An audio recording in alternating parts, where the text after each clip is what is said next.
The moment my little sister lifted her champagne glass at her wedding rehearsal, I thought she was about to thank our family. Instead, she smiled at everyone and said, "I couldn't have afforded this wedding without my brother's bank account." The room exploded with laughter. Then my mother added, "Don't look so surprised. Family shares everything." I checked my banking app under the table. Every dollar I'd spent nearly 20 years saving was gone. Not borrowed. Not transferred with permission. Gone. My sister watched my face with a smug smile, convinced she'd already won. What she didn't know was that I'd spent my career investigating financial fraud inside federally regulated banks. She thought she'd stolen my savings. She had actually handed me the biggest case of my career. And before her wedding day was over, everything she had planned was about to come crashing down. There are moments in life when someone betrays you so completely that your first reaction isn't anger.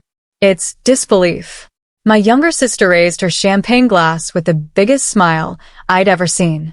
"I have a confession," she announced proudly. "The wedding turned out way more expensive than we planned." Everyone laughed. She looked directly at me before continuing. "So, I used my brother's savings to pay for my dream wedding." More laughter. Then she shrugged as if she'd borrowed a sweater instead of emptying someone's life savings. "I figured he wasn't using it anyway." I looked around the rehearsal dinner. No one seemed shocked. No one even questioned what she'd just admitted. Instead, every pair of eyes slowly turned toward my mother. Mom calmly sipped her wine before smiling at me. "She's right," she said. "You're 42. You don't have kids. You barely travel. That money was just sitting there." Several relatives nodded in agreement. Someone at the end of the table even joked, "At least the money went to something beautiful."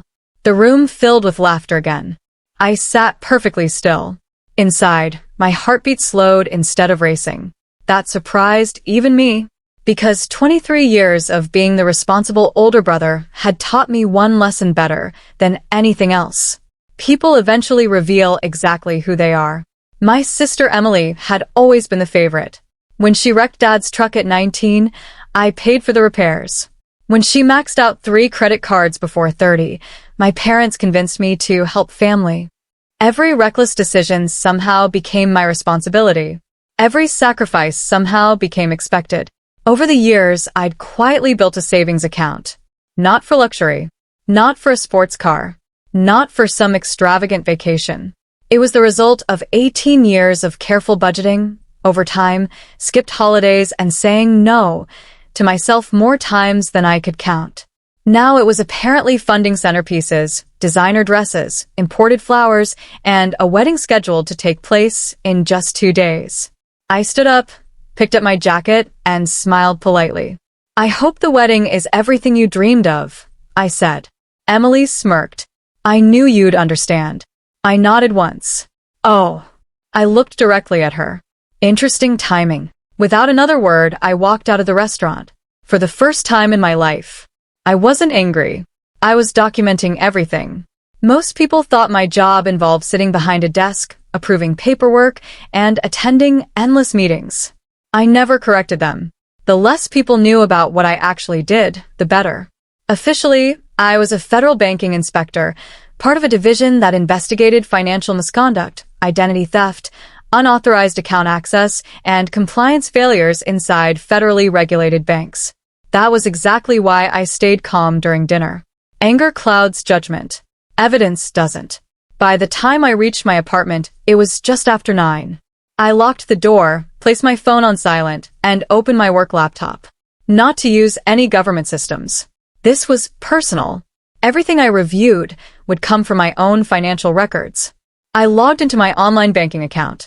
The balance made my stomach tighten. Years of disciplined saving had been reduced to less than $400. I opened the transaction history. One transfer, then another, then 4 more. Each one authorized over the previous 6 weeks. Large amounts.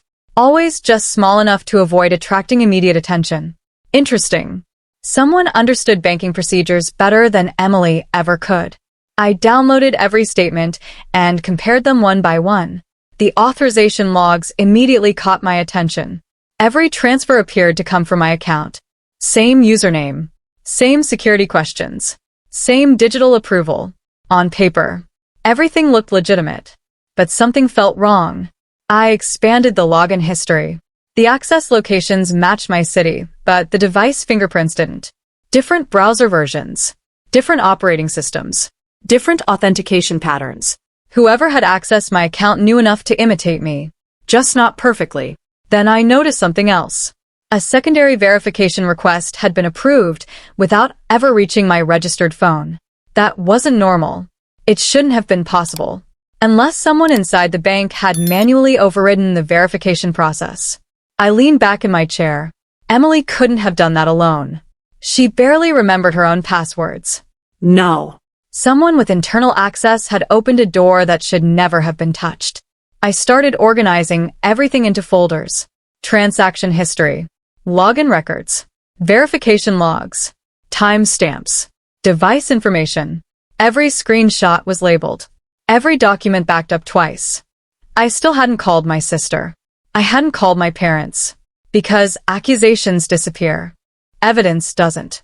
As midnight approached, one thought became impossible to ignore. This wasn't just a family betrayal anymore. Someone had turned it into a federal financial crime.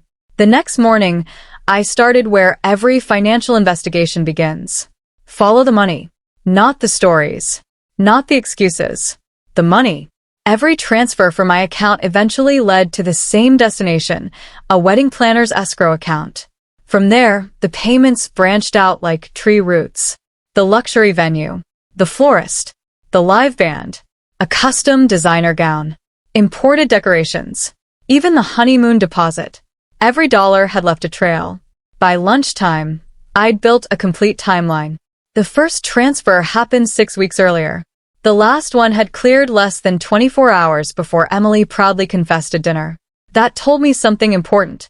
She hadn't confessed because she felt guilty. She confessed because she believed there was nothing I could do.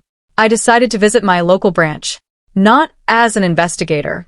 As an ordinary customer. The branch manager greeted me with a practiced smile. Good afternoon. How can I help you today? I noticed several unusual transfers, I said calmly. I'd like copies of the authorization records. His smile faded almost immediately. Those files aren't available at the branch. Interesting. Normally they were. I thanked him, left without arguing, and sat in my car across the street. People reveal far more through nervous behavior than confident words. An hour later, the same manager walked outside carrying a folder. Instead of heading home, he drove directly to a downtown cafe. 5 minutes later, Emily arrived. She hugged him. Not the polite hug you'd give a banker. The kind you'd give someone you already knew well. I watched them through the windshield. The folder changed hands. Neither of them looked around. Neither noticed me. My sister hadn't stumbled into someone's help. She'd planned this. I photographed the meeting from a distance, making sure every timestamp was preserved. That evening, another surprise arrived. Emily's fiancé, Jason, posted behind-the-scenes wedding photos online. Most people saw decorations. I noticed invoices sitting on a planning table. One image accidentally captured part of a payment schedule. Another showed a deposit confirmation with matching transaction dates. They had documented their own spending without realizing it. By midnight, my evidence folder had doubled in size. Bank records, photographs, public posts, authorization timelines, witness names. Everything pointed in the same direction. Emily believed she was organizing the perfect wedding. She never realized she was helping me build the strongest evidence file of my entire career. Saturday arrived bright and cloudless. By 10 o'clock, the estate where Emily had chosen to marry looked like something from a magazine. White roses lined the stone walkway. A string quartet played softly beneath towering oak trees. Guests admired the decorations. Photographers hurried from one perfect angle to another. No one noticed me until I quietly took a seat in the last row. Emily spotted me almost immediately. She smiled with unmistakable satisfaction. I knew you'd come around, she whispered as she walked past. I simply returned the smile. Congratulations, I said. Those were the only words we exchanged. 15 minutes before the ceremony, the wedding coordinator announced that everything was ready. Guests stood. Music began. The officiant stepped into position. Then 3 dark-colored government vehicles rolled through the front entrance. The music stopped. Conversations faded into confused whispers. Several professionally dressed officials stepped out, accompanied by representatives from the bank's internal compliance department. There were no flashing lights, no dramatic shouting, no scene from an action movie, just calm professionals carrying folders and official identification. One of them approached the wedding coordinator. Another walked directly toward the branch manager I'd photographed 2 days earlier. His face lost all color. A third official politely asked Emily if she could spare a few minutes to discuss several financial transactions connected to wedding payments. She laughed nervously.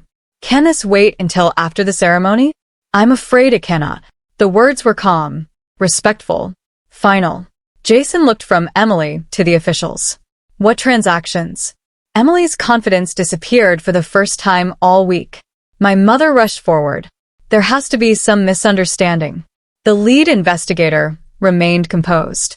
"We're simply requesting cooperation while we review documentation concerning unauthorized financial transfers connected to several recent payments. No accusations. No public conclusions. Just facts." The folder opened. Inside were transaction records, authorization logs, photographs, and payment timelines. Emily's hands began to shake as she recognized the documents. She slowly turned toward me. "You." I met her eyes without saying a word. In that moment, she finally understood why I'd stayed so calm at dinner. She hadn't been facing an emotional older brother. She'd been facing someone who understood exactly how financial evidence worked. The officiant quietly closed his ceremony book. Guests stood in stunned silence. And, before a single wedding vow could be spoken, the ceremony came to an unexpected halt. The wedding venue emptied long before sunset. Guests left quietly, carrying more questions than souvenirs. The flowers remained. The cake remained. The orchestra packed away their instruments without ever playing the first dance. And for the first time in years, no one expected me to clean up someone else's mess. Over the following weeks, the investigation continued through the proper legal and administrative channels. The evidence spoke for itself. Every transfer, every authorization record, every meeting, every document. Facts don't need dramatic speeches. They simply need to be verified. The bank completed its internal review and confirmed that established security procedures had been bypassed. The employee who had assisted with the unauthorized access was dismissed, and the matter was referred to the appropriate authorities for further review. The stolen funds were gradually recovered through the legal process. Not overnight, but steadily. Vendor payments that had not yet been finalized were frozen before additional money could be spent. Several contracts were canceled. The honeymoon never happened. Emily tried calling me dozens of times. At first, she apologized. Then she blamed everyone else. Then she cried. Finally, she asked the question I'd been expecting. "You're really going to choose money over your own sister?" I answered honestly. This was never about the money. It never had been. Money can be earned again. Trust is much harder to rebuild. A few days later, my mother came to my apartment. For the first time in my life, she didn't defend Emily. She simply sat in silence. After several minutes, she whispered, "I spent years asking you to sacrifice because I knew you always would." Those words hurt more than everything that had happened at the wedding. Not because they were cruel, because they were true. I wished her well, but I also told her something I'd spent decades learning. Loving your family doesn't mean giving them permission to keep hurting you. When she left, I closed the door without anger, without resentment, just peace. A month later, my savings account had begun recovering. More importantly, so had I. Looking back, I realized justice isn't about humiliating people. It isn't about revenge. It's about accountability. Because the strongest victory isn't watching someone else lose. It's finally refusing to lose yourself. And that was the day I stopped being my family's safety net and finally started building a life that belonged to me alone.